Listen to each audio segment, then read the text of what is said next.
ভাইরে ভাই, বাহিরে এত ঠান্ডা পড়ছে, রেস্টুরেন্টে যাবো কি? ঘরের ত্যাগ পা জমা যায় ঠান্ডায়। তো এর লেগে আমি বাসায় আজকে পিৎজাটা বানাইলাম। আমার আবার একটা খারাপ অভ্যাস আছে, কোনো কিছু খাইবার মন চাইলে লগে লগে না খাইলে আবার ভালো লাগে। এখানে আমি 1.5 কাপ ময়দা দিচ্ছি, মানে হাফ কাপ করে 3 কাপ ময়দা দিয়ে দিলাম। পরিমাণ মতো লবণ, 1 টেবিল চামচ চিনি, 1 টেবিল চামচ ইস্ট দিয়ে দিব। এখানে একটুখানি তেল দেওয়ার পর এটা ভালোভাবে মুখায় গরম পানি দিয়ে একটা ডো বানালুম। এখানে কিন্তু আমি কুসুম গরম পানি লইছি। আর এখানে পিৎজার ডোটা কিন্তু নরম নরম রাখবেন, মানে একেবারে শক্ত শক্ত রাখবেন না। এই যে দেখেন ভিডিওতে আমি মানে কতটুকু নরম রাখছি। মিক্স করে ওখানে আমি একটু তেল মালিশ করে রাইখা দিমু আপনার 1 ঘন্টা লেগা। ওখানে শেয়ার করি, আমার তো পিৎজা খাবার মন চাইছে ঠিকই, কিন্তু বাসায় নাই গ্যাস। বাসায় গ্যাস নাই দেখে যে আমার খাওয়া বন্ধ করে দিমু ওরকম মাইয়া আমি না। তো কিউআইইউ এর মাল্টি কুকার, যেটা আমি কিউআইইউ এর পেজ থেকে অর্ডার রান্না করি, মানে তরকারি থেকে শুরু করে পোলাও খিচুড়ি সবকিছু রান্না করা যায় এটার মধ্যে। তো আমি পিৎজার মধ্যে দেওয়া নেই লেগা ছোট ছোট মুরগির মাংসের মধ্যে একটুখানি সয়া সস, মরিচের গুঁড়া, হলুদের গুঁড়া, লবণ আর কিছু তো দেই নেই গা।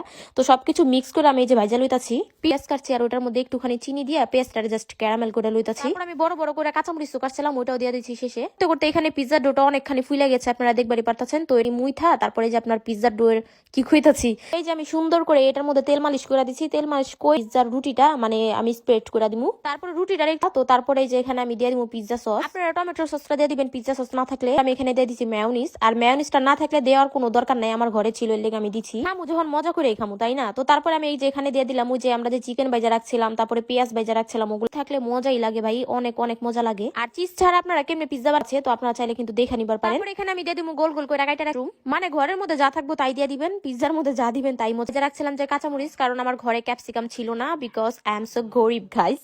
তো ক্যাপসিকাম তো দিলাম না, কাঁচামরিচ দিলাম। তারপর আর একটু দিয়ে দিচ্ছিলাম আপনার ওই যে চিক করবার লেগে দিয়ে দিমু এই যে কিউআই এর এয়ার ফ্রায়ারে। আরে বড় ওভেন লেটা না রান্নি কি করবো, এই কিউআই এর এয়ার ফ্রায়ার কিন্তু ওভেনের থেকে কোনো অংশে কম না। এই যে দেখলেন পিৎজাটা দিলাম, মানে কতটা সুন্দর হয়েছে। তো আপনারা চাইলে কিন্তু এই এয়ার ফ্রায়ারটা কিউআইইউ এর পেজ থেকে, পেজের নামটা কিন্তু ক্যাপশনে দিয়ে দিবেন। আর কমেন্ট বক্সেও কিন্তু উনাদের আপনারা চাইলে কিন্তু উনাদের পেজ থেকে অর্ডার করতে পারেন। তো ওখানে চলেন মজাদার পিৎজাটা আমি যে কোন সময় খামু, তো গরম গরমে হাত দিয়ে আমি উঠাইতেছিলাম, আর হাতে বাইরে যে পরিমাণ ঠান্ডা, এই ঠান্ডার কাছে এই পিৎজার গরম কোনো কিছুই না। তো আমি যে সুন্দর করে কাইটা লইতাছি, আর এই যে দেখেন পিৎজাটা মানে এত সুন্দর, ও থেকে কোন অংশ কম না ভাই। এই যে দেখেন মানে কতটা সুন্দর লাগতাছে, আমি চাই এমন প্রশংসা করবো ইনশাআল্লাহ। তো এই যে আপনারা দেখবারই পারতাছেন আমি গরম গরম পিৎজাটা উঠাইতাছি, আর চিজটা কি সুন্দর গইলা গইলা পড়তাছে।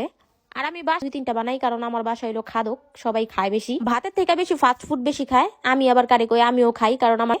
তো আজকের এই ভিডিওটা এই পর্যন্তই ছিল। কার কাছে কেমন লাগলো অবশ্যই। যে সেকেন্ড পিৎজাটা আমি বানা লইতাছি, প্রথমটা তো একটু সুন্দর করে দেই নেই, যেমনি পাইছি অমনি বানা দিছি। তো আজকের জন্য আল্লাহ হাফেজ, বাই বাই।